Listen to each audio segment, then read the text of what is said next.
Sir பொதுவாக வந்து ஒரு தொழிலாளருக்கோ இல்லை ஒரு ஊழியர் அவங்களுக்கோ அவங்களோட உரிமைகளுக்கான சட்டங்கள் மொத்தம் எத்தனை சட்டங்கள், என்னென்ன சட்டங்கள், அது எப்படிலாம் பலன் தருது சார்? மொத்தம் இதில் வந்து 7 சட்டம் உண்டு. தொழிலாளர் உரிமைக்காக உண்டான சட்டங்கள் வந்து 7 சட்டம். நம்பர் 1 எடுத்துக்கிட்டிங்கன்னா மினிமம் வேஜஸ் ஆக்ட் அப்படின்றத அந்த சம்பளம் சம்பந்தப்பட்டதில். அதுக்கப்புறம் பார்த்தீங்கன்னா payment of wages act, payment எப்படி கொடுக்கணுன்ற ஆக்ட். அதே மாதிரி bonus act, bonus act 1965, payment of bonus act 1965. அதுக்கப்புறம் பேமெண்ட் ஆஃப் கிராஜுவிட்டி ஆக்ட் 1972. அதுக்கப்புறம் maternity benefit act 1961 plus wash act 2013, ரெண்டு பெண்களுக்காக உண்டானது. அதுக்கப்புறம் 6வது வந்து பார்த்தீங்கன்னா EPF provident fund act 1952, ESI act 1948. Okay, அதுக்கப்புறம் இறுதியாக வர்றது தான் இண்டஸ்ட்ரியல் டிஸ்பியூட் ஆக்ட் 1947. இதெல்லாம் பார்த்தீங்கன்னா இந்த ஃப்ரீலான்சர்ஸ் பண்ணுறவங்களுக்கு உண்டான சட்டங்கள். அவங்களுக்குலாம் வேஜஸ் இருக்காது, இந்த மாதிரி இருக்கிறவங்களாம் அந்த இண்டஸ்ட்ரியல் டிஸ்பியூட் ஆக்ட், இல்லைனா 2 சிறு நிறுவனங்கள் அது தொழிலாளர் மாதிரி இருக்க உண்டானது கான்ட்ராக்ட், இந்த மாதிரிலாம் இண்டஸ்ட்ரியல் டிஸ்பியூட் ஆக்டில் வரும். சார் பொதுவாக வந்து இந்த மினிமம் வேஜஸ் ஆக்ட் அப்படிங்கிறது குறைந்தபட்சம் ஊதியம் வாங்குறவங்களுக்கான சட்டம். இது எப்படி சார் அவங்களுக்கு பலன் தரும்? பொதுவாக ஒரு அரசாங்கம் வந்து டைம் டு டைம் வந்து நிர்ணயிக்கும், இவங்களுக்கு வந்து இவ்வளோ சம்பளம் தான், குறைஞ்சபட்சம் இவ்வளோ சம்பளம், இந்த வேலைக்கு இவ்வளோ சம்பளம் அப்படின்ற மாதிரிலாம் வந்து அரசாங்கம் நிர்ணயிச்சிருக்கு. ஓகே, இந்த மாதிரி நிர்ணயித்தது வந்து ஸ்டேட் கவர்மெண்ட்ஸ் அது பண்ணுவாங்க. அந்த ஸ்டேட் கவர்மெண்ட்ஸ் பண்ணும்போது அந்த லா வந்து தான் பின்பற்றி ஒரு தொழிற்சாலையிலையோ இல்லை எந்த ஒரு கடைகள்லையோ ஒரு வேலைக்கு நியமிக்கும் போது இவ்வளோ சம்பளம்ன்றது வந்து குறைந்தபட்ச சம்பளம் கொடுக்கணும். அப்படி குறைந்தபட்ச சம்பளம் கொடுக்காத பட்சத்தில் அந்த நிறுவனர் அந்த தொழில் செய்கிறவங்க மேலே, அந்த ஃபேக்ட்ரி மேலேயோ இல்லை இந்த ஷாப் ஓனர்ஸ் மேலேயோ நடவடிக்கை எடுக்கிறதுக்கு உண்டான எல்லாவித உரிமையும் தொழிலாளர் அதிகாரிக்கும் இந்த தொழிலாளிக்கும் புகார் கொடுத்து நடவடிக்கை எடுக்கிறது உண்டான அதிகாரம், அந்த சலுகை உண்டு. சரிங்க சார், இப்போ வந்து 30 நாள் வேலை பார்க்குறாங்க, எந்த நாள் அவங்களுக்கான சம்பளம் கொடுக்க வேண்டியது, அதுக்கு எந்த சட்டம் இருக்குது? இப்போ ஒரு உதாரணத்துக்கு 30 நாள் முடிஞ்சதுக்கு அப்புறம் ஒரு சில கம்பெனி 2ஆம் தேதி போடுறாங்க, 1ஆம் தேதி போடுறாங்க, ஒரு சில கம்பெனி 5ஆம் தேதி போடுறாங்க, ஒரு சில கம்பெனி 10ஆம் தேதி, அதுக்கு மேலேயும் இழுத்துக்கிட்டே போற கம்பெனிஸ்லாம் இருக்காங்க. இது எந்த சட்டத்தில் வருது சார்? பொதுவாக இது பேமெண்ட் ஆஃப் வேஜஸ் ஆக்ட்ல தான் வருது.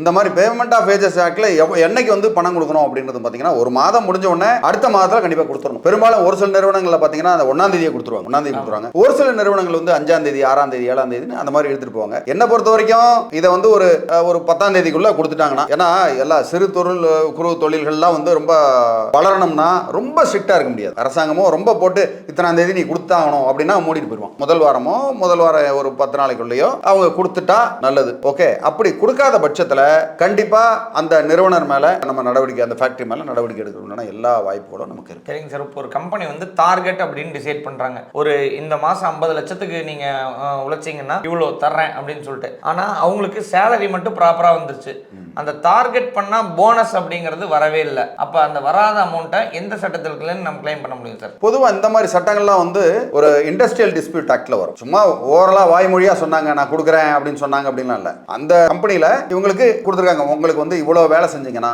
அதுக்கு மேல வேலை செய்யும் போது உங்களுக்கு இவ்வளவு தரப்படும், உங்களுக்கு அதுக்குண்டான உங்களுக்கு உண்டான ரெமுனரேஷன் இல்ல இன்சென்டிவ், ஊக்கத்தொகை, இந்த மாதிரி சட்டங்கள்ல நம்ம அதை வேணும்னா தனிப்பட்ட முறையில் அது ஒரு கமர்ஷியல் லா மாதிரி வரும். இந்த மாதிரி இதில் தொழிலாளர் அவங்களோட உரிமையை இந்த இடத்துல நிலைநிறுத்திக்க முடியும். கண்டிப்பா அந்த இன்சென்டிவ் கொடுக்குறாங்கன்னா அது வந்து அவங்க இஷ்டம் போல கொடுக்க மாட்டேன்னு சொல்றதெல்லாம் வந்து அது பண்ண முடியாது. கண்டிப்பா அவங்க கொடுத்தாங்க. ஒரு கம்பெனியில் ஒரு 5 வருஷம் 10 வருஷம் 15 வருஷம் உழைக்கிற நபர்கள் நிறைய பேர் இருந்தாங்க. இன்னைக்கு தான் நிறைய புது கம்பெனிக்கு மாற்றமாகி போயிடுறாங்க சார். இப்போ அந்த மாதிரி ஒரு 5 ஆண்டுகளுக்கு மேலே உழைச்சவங்களுக்கு அவங்களுக்கு ஏதாவது ஒரு பங்கு மாதிரியோ இல்லை போனஸ் அமௌண்ட் அதிகமாகவோ தர மாதிரி ஏதாவது சட்டங்கள் இருக்குங்களா சார்?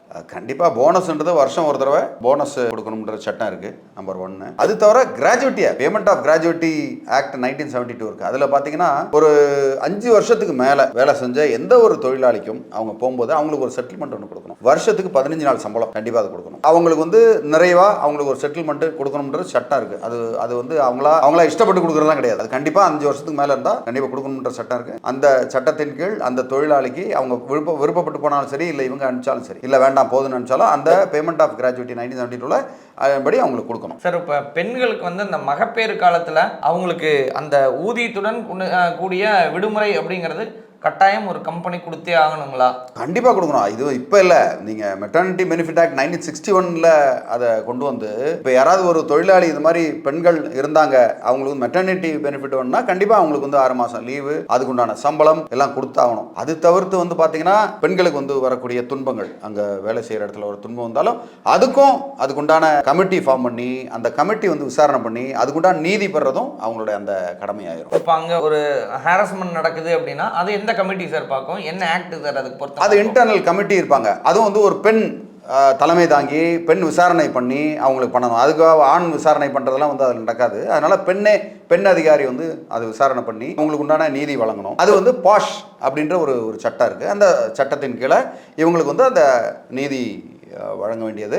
ரெண்டாவது, பெண்கள் வந்து தைரியமாக அவங்க புகாரை கொடுக்கணும். இந்த மாதிரி ஒரு ஹராஸ்மெண்ட் இருந்தால் அதை கொடுக்க முன் வந்தால் தான் அவங்களுடைய அந்த உரிமை நிலைநிறுத்தப்படும். சார் இப்போ வந்து இஎஸ்ஐ பிஎஃப் எல்லா கம்பெனியில் எம்ப்ளாயீஸ்க்கு பிடிக்கிறாங்க. அந்த இஎஸ்ஐ ஹாஸ்பிட்டல்ஸ் எல்லாம் இருக்குதுல்ல சார், அந்த பெனிஃபிட் அந்த எம்ப்ளாய்க்கு அப்ளிகபிளாக ஆகுங்களா சார்? 100% அப்ளிகேபிள் ஆகும். இஎஸ்ஐலாம் வந்து உலகத்தரம் வாய்ந்த எக்யூப்மெண்ட்டு அந்த மாதிரி ஹாஸ்பிட்டல்ஸ்லாம் இருக்குது. ப்ரைவேட் ஹாஸ்பிட்டலில் தான் நல்லா நடக்குன்றதுலாம் ஒரு மித்து. இந்த மாதிரி கவர்மெண்ட் ஹாஸ்பிட்டலில் இந்த இஎஸ்ஐ ஹாஸ்பிட்டலில் அவ்வளோ ஒரு நல்ல ஃபெசிலிட்டி இருக்குது. தாராளமாக அவங்க வந்து போய் ஃப்ரீயாக அந்த இடத்துல வைத்தியம் பார்த்துக்கலாம் அப்படின்றது தான் நிதர்சனமான உண்மை. சார், இப்போ எல்லா சட்டங்களையும் நம்ம விரிவாக பார்த்தோம். இந்த சட்டங்கள்லாம் நம்ம ஒரு கேஸாக ஃபார்ம் பண்ணாலோ இல்லை வாதாட நினைச்சாலோ ஒரு கால அளவீடுகள் அப்படிங்கிறது எவ்வளோ கால அளவீடுகள் ஆகலாம் சார்? பொதுவாகவே இந்த மாதிரி சட்டங்கள்லாம் வந்து உடனடியாக நம்ம செய்யும் போது அதுக்குண்டான ஆவணங்கள் அதெல்லாம் வந்து ரெடியாக இருக்கும். சப்போஸிங் அவங்களால ஏதோ உடல்நிலை காரணமாக ஒரு மாதமோ 2 மாதமோ 3 மாதமோ ஆகி இல்லை 6 மாதம் வரைக்கும் 6 மாதம் கழித்து தான் இந்த விஷயங்கள்லாம் வந்து புகார் அளிக்க முடியும், லேபர் ஆஃபீஸில் புகார் அளிக்க தாராளமாக பண்ணலாம். அதுக்கு ஒன்றும் சட்டுன்னு லிமிடேஷன்லாம் கிடையாது. அந்த லிமிடேஷன்லாம் வருஷ கணக்காக போனால் தான் அதில் லிமிடேஷனாக, அதுவும் உங்களுக்கு ஒரு துன்பம் தான் நடந்திருக்கு எனக்கு இப்போ தான் தெரிய வருது அப்படின்னா அந்த தெரிய வர டேட்லேருந்து நம்ம அந்த லிமிடேஷனாக வச்சுக்க முடியும். அதனால் அதுக்கு ஒரு கால அளவுன்றது வந்து பெருசாக நம்ம அதில் கன்சிடர் பண்ண முடியாது. அதுல டிஃபரெண்ட் டாபிக்ஸ் இருக்கு. நீங்க கால அளவுனா சம்பளம் கொடுக்கறதுல தாமதம், இல்ல அவங்களுக்கு ஏதாவது ஹராஸ்மெண்ட்ல தாமதம், இல்ல வேற ஏதாவது பிஎஃப்ல தாமதம், இஎஸ்ஐல தாமதம், அவங்களுக்கு மருத்துவ இழப்பீடுக்கு தாமதம் அப்படின்னு ஒன்னொன்னுக்கும் தனித்தனியா இருக்கு. அதுவும் ஒரு குறிப்பிட்ட கால அளவு இருக்கு. ஒரேடியா எங்க அப்பா வந்து வேலை செஞ்சாரு 40 வருஷத்துக்கு முன்னாடி, அதுல எங்க அப்பாவுக்கு துன்பம் ஆயிடுச்சு, அதனால எனக்கு வேணும் தொழிலாளர் உரிமை மீட்கணும்னா இப்ப போனா அது நடக்காது. அது வந்து அந்த நிறுவனமே இருக்குமா என்னன்னு தெரியாது. அந்த மாதிரி போய் கிளைம் பண்ண முடியாது. அதனால ஒரு ரீசனபிள் டைம் ஒன்னொன்னுக்கும் தனித்தனியா இருக்கு லிமிடேஷன் பீரியட். ஸோ இப்போ இந்த மாதிரி தொந்தரவுகளோ துன்பங்களோ இல்லை மகளிருக்கு வந்தாலோ இல்லை சம்பள குறைபாடுகள் இருந்தாலோ தாமதமாக வர சம்பளத்திற்கோ உங்களை இந்த ஸ்க்ரீனில் தெரிகிற நம்பருக்கு அணுகுனா அவங்களுக்கான தீர்வு